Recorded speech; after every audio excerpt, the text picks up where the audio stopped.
speaker. Please welcome Nia Aytin, activist, Nogai National Movement for the Independence of the Nogai Nation and the Nogai Republic of Astrakhan. Please welcome. Yes, hello, can you hear me? Just a second. We can hear you, but we can't see you, so just a moment. Mm-hmm.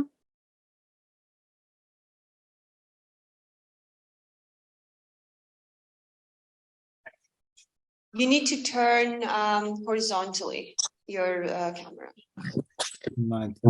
Yes, that's perfect. Thank you. Please proceed. Okay. Okay. Thank you for having me here today so I can represent the Nogai Republic. First, I would like to speak about the Russian Federation, or maybe it would be better to say the Russian Empire, which continues its criminal actions. It is attacking independent neighboring states, as well as the indigenous peoples of the republics within the Federation. We are witnessing a totalitarian and authoritarian resurgence that remains unpunished. This creates a vicious cycle of violence and impunity. In order to break the cycle, crimes need to be recognized as such.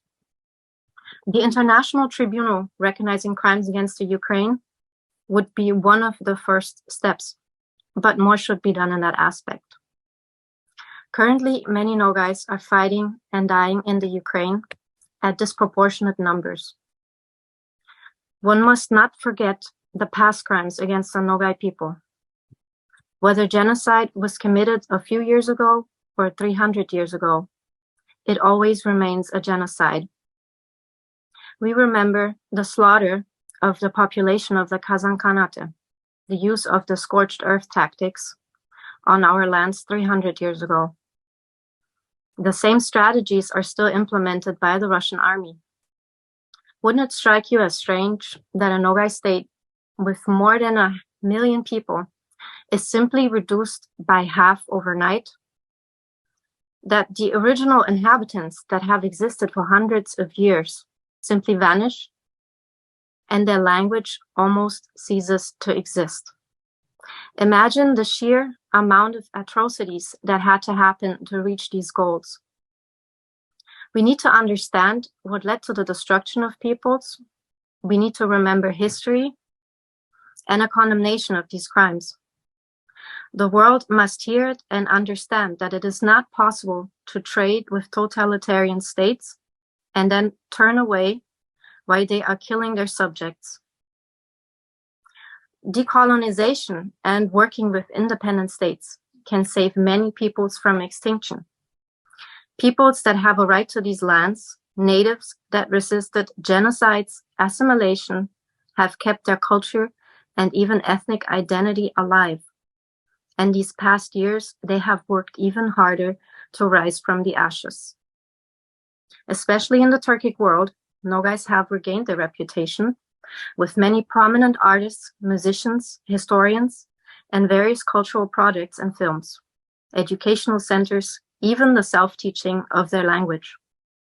We also have a lot of educated people abroad who studied and graduated from some of the highest institutions or have worked in various fields. Despite the dispersion, Nogais have kept in touch with diasporas worldwide. I think we can safely call them one of the most determined nations. Unlike others, they have made it into the modern age, and we want them to make it into the future. But like all minorities, Nogais suffer from a constant oppression of their identity. The Nogai language is not taught in schools, and according to UNESCO, it is now considered to be a severely endangered language, with only about 80,000 speakers left. They do not have an ethnic territory of their own and live dispersed in a number of federal subjects in the North Caucasus and elsewhere in the Russian Federation. The past history of Nogais traces back to the Nogai Horde, before that the Golden Horde, the Kuman Kipchaks, the Khazars.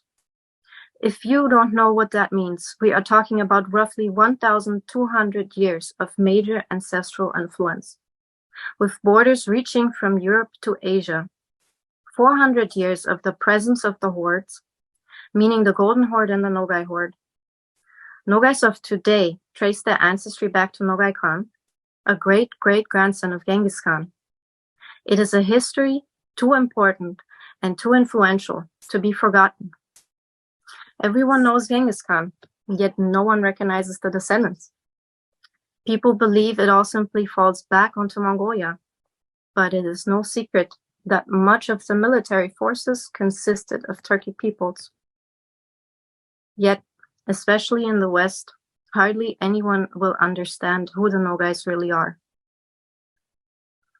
Sadly, the land that previously belonged to Nogais was confiscated. It started as a migration of the Oirats, but was finished by the Russian Empire. In the 1770s and 1780s, the Russian Empress Catherine the Great resettled approximately 120,000 Nogais from Bessarabia and areas northeast of the Sea of Azov to the Kuban and the Caucasus. In 1790, another resettlement was ordered to the north shore of the Sea of Azov. This was followed by the Russian takeover of Yeresan and Budjak. The Russian government forced Nogais to resettle through various methods, such as the burning of their tents and limiting their freedom of movement. The Russian general, Alexander Suvorov, slaughtered thousands of rebellious Kuban Nogais in 1783.